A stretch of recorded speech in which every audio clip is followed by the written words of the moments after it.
Welcome back to the Unleashed podcast. Friends, it has been a while, a real while, I think. Yeah. So before I jump into today's episode, I wanted to share where I've been and why I've not been recording. So, well, I've been here. Nothing bad has happened.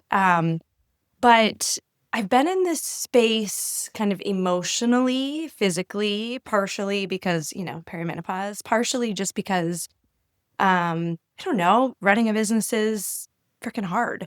And so I have been really focused on trying to manage the energy that I have because I'm in this phase of my life where it seems like energy is finite. When my boys were little, for whatever reason, I was exhausted all the time, but my energy felt infinite. It felt like I got to keep going. I got to chase these little dudes. And now it's very ironic because I actually have more time. My kids are so independent. They're in sports, they're all over the place. And I'm finding that even with more time, with more space, with more capacity, I'm actually having less energy um, to do things. And I don't know, there's probably, if I'm being honest, there's probably some like touch of depression in there. For sure, a bunch of anxiety. And so I'm just like in full transparency, trying to work through all of that with my therapist and my family. And so, yeah, so it's been kind of hard to show up um, in a way that feels like I have something important to say. And so yeah, it's been a moment, it's been a minute, but I'm back and I can't promise that the things that I have to say will be enlightening or interesting, but I have decided that I'm really committed and have always been committed to showing up and not just showing up when I have the answers, not just showing up when everything has been solved and the things that I have to share make sense, but showing up in the messy, mucky middle, showing up when I'm in the middle of a hot flash if you're watching online and I need to be in a t-shirt in February in Minnesota. Yeah, and showing up in the ugly when I'm not organized and not put together. Because I think there's so much beauty and power in the in-between. And so that's what I'm talking about today. I'm talking about like what I've been experiencing and what's been on my mind. So with that, let's get rolling. So I think something that's been on my mind lately is I think there's a difference between burned out and done. And I don't think people are making that distinction. I think it's actually ruining some of our lives. So I want to talk about it. For me, burned out means that you love the work, but it's the pace that's killing you. And done means that the work itself has stopped making sense completely. Burned out is I need a vacation. Done is I need a different life. And the reason that this matters, I think, is that because the prescription for each one is different. And if you misdiagnose yourself, I think you're going to waste years applying the wrong fix. And I know this because I did. I told myself that I was burned out for, I don't know, 2 years, 3 years. And I did all the like burned out things. I took the PTO. I did the spa weekend with a girlfriend where we drank wine and said, this is exactly what I need. And then we went back to our lives on Monday. And truthfully, nothing changed.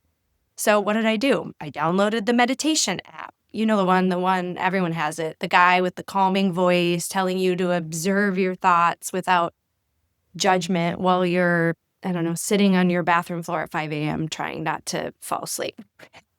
I did the breathing exercises. I tried box breathing in my car, if you know what that is. It's 4 breaths in, not 4 breaths, 4 count breath in, hold for 4, 4 count breath out, hold for 4. And you do that over and over and over again. What else did I do? I journaled. I set boundaries, or at least I've tried to, which, I don't know, at work mostly means you send a slightly less enthusiastic email at 9 p.m. instead of 7 p.m. Of course, I read all the books. If you're watching, you can see them behind me, my favorites. I tried the morning routine. I tried waking up at 5 a.m. and get ahead of the day, which is, I don't know, it felt like just code for starting misery earlier. And for me, none of it worked. And not because the strategies were bad. They're really fine strategies if you're actually burned out. But for me, they didn't work because I wasn't burned out. I was done. And no amount of bubble baths fixes being done. You can't like spa weekend your way out of done. You can't deep breathe your way through a life that's no longer yours. And so here's how I think you know the difference. And I want you to be honest with yourself right now, because this is one of those moments where truth is going to be uncomfortable and you're going to want to explain it away. Burned out feels like exhaustion. Done feels like emptiness. Burned out is Sunday night dread, that like pit in your stomach, the racing thoughts about Monday, the countdown of hours. Done is Sunday night nothing. You don't even dread it anymore. You just feel flat. Like someone turned down the volume on your whole life and you can't find the remote. And you're not even mad about it. You're not even sad. You're just there, going through the motions that used to mean something. And when you're burned out, you fantasize about rest. When you're done, you fantasize about being someone else entirely. Not a better version of yourself in this job, a different person in a different room doing different things. You catch yourself maybe in meetings looking at the people around you and thinking, do any of you feel this? And you can't tell if they're all faking it or if you're the broken. Burned out, you complain about the workload. Done, you just stop complaining. That's the one that scares me. Because people around you think that you've made peace with it. They think you've found balance. Your boss thinks you've finally figured it out. Your husband thinks you're less stressed. She seems so much calmer. She's not fighting it anymore. She's not stressed anymore. No, she's not stressed because she stopped caring. She's on autopilot.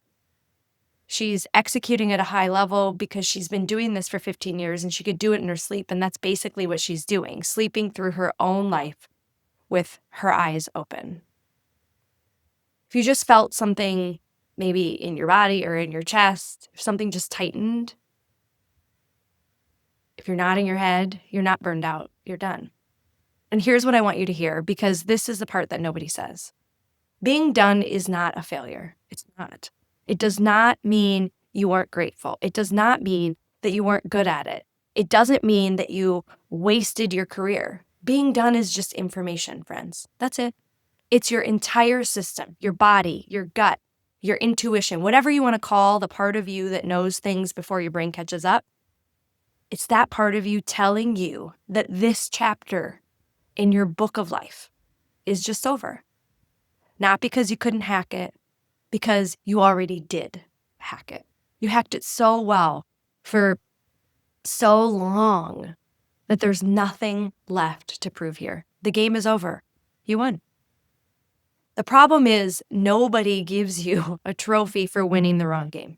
Nobody throws you a party for realizing that the thing you've been excellent at is the thing that's been slowly draining you.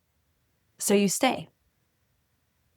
You stay because leaving feels ungrateful. You stay because people would kill for your job. You stay because the mortgage and the benefits and the 401k and the stability. You stay because you don't know what else to do with your time and your hands. You stay because you've built your entire identity around being the woman who handles things. And if you leave, who are you? You've been this person for so long that the idea of being someone else doesn't feel exciting. It feels terrifying, like jumping without knowing if there's water below. So I want to tell you who you are. You're the woman who's awake. You're the woman who noticed. Most people never do. Most people ride the autopilot all the way to retirement and then wonder why they feel hollow at the finish line. They get the watch and the cake and the speech and they drive home thinking, was that it? Was that the whole thing? But you, friend, you noticed in the middle. And that is not weakness. That's the most courageous thing that you can do. Admit while you're still in it that this isn't it. So, what do you do with done? Okay, what you don't do is you don't blow up your life tomorrow. I'm not telling you to write a resignation letter tonight. I'm telling you to stop treating done like burn. Stop applying rest to a problem that isn't about rest. Stop meditating your way through a life that needs changing. Stop telling yourself you just need one more vacation, one more boundary, one more coping strategy. Don't read another self-help book, friends. I mean, you could, but that's not really what you need to do here. You need to just start with the truth. You need to say it out loud to one person, not your whole friend group, not your Instagram, just one person that you trust. I think I might be done. Not I'm stressed or I'm tired or I need a break. Done. And just see how it feels to hear yourself say it. See what happens in your body when that word leaves your mouth. Because here's what I've learned. The moment you name it, something shifts. You can't unknow it. You can't go back to pretending it's a rough quarter. You can't download a meditation app and convince yourself that that's the fix. The knowing is out. And now you have to decide what to do with it. And you don't have to decide today, but you do have to stop calling it burnout. For the love of God, stop calling it burnout. Because burnout has a cure, and you've tried it, and you're still here, which means this is something else. And that something else, it's not a problem. It is not a problem. It's actually a beginning. So I want you today to go out into the world with courage and confidence to name the thing that maybe you haven't been naming. I'm done.